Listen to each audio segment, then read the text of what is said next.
রমজান মাস পড়তেই ফলের বাজারে এক শ্রেণীর মানুষ কালোবাজারি শুরু করেছে। যাতে কালোবাজারি শুরু হতে না পারে তার জন্যই আজকে হঠাৎ ডিআইবি ফলের বাজারে হানা মারে এবং তাদেরকে সতর্ক করে দেওয়া হয় ফলের দাম যেন সঠিক নেওয়া হয়। ফলের দাম বেশি নেওয়া হলেই তাদের বিরুদ্ধে আইনি ব্যবস্থা নেওয়া হবে বলেও জানিয়েছেন। এরকমই পদক্ষেপকে এলাকাবাসী সাধুবাদ জানিয়েছেন। পুলিশের এইরকম পদক্ষেপে অনেকটাই বাজারে ফলের মূল্য সঠিক থাকবে বলে অনুমান। জঙ্গিপুর থেকে তরিকুল শেখের রিপোর্ট, জঙ্গিপুর টিভি।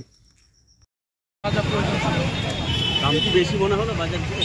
একটু বাজার বেশি আছে, একটু বেশি আছে। ফলের চাহিদা বেড়েছে, ওরা বলছে ফলের চাহিদা বেড়েছে, আমাদেরকে বেশি দাম দিয়ে কিনতে হবে। এটা ওরাই জানে ভালো, কিন্তু দামটা অতিরিক্ত বলা যায় এখনকার। দামটা নিয়ন্ত্রণে থাকলে ভালো হয়, তাই তো? একটু কম হলে ভালো হয়। আমাদের মতন লোকগুলো, মধ্যবিত্ত যারা লোক আছে, তাদের তো ফল কেনাটা খুব কঠিন ব্যাপার হয়ে যাবে।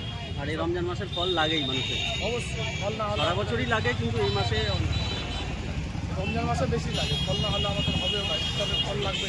এই বাজারটা যেন ঠিকঠাক নিয়ন্ত্রণ করে, তার জন্য পুলিশকে কি বলবেন যেন ওরা?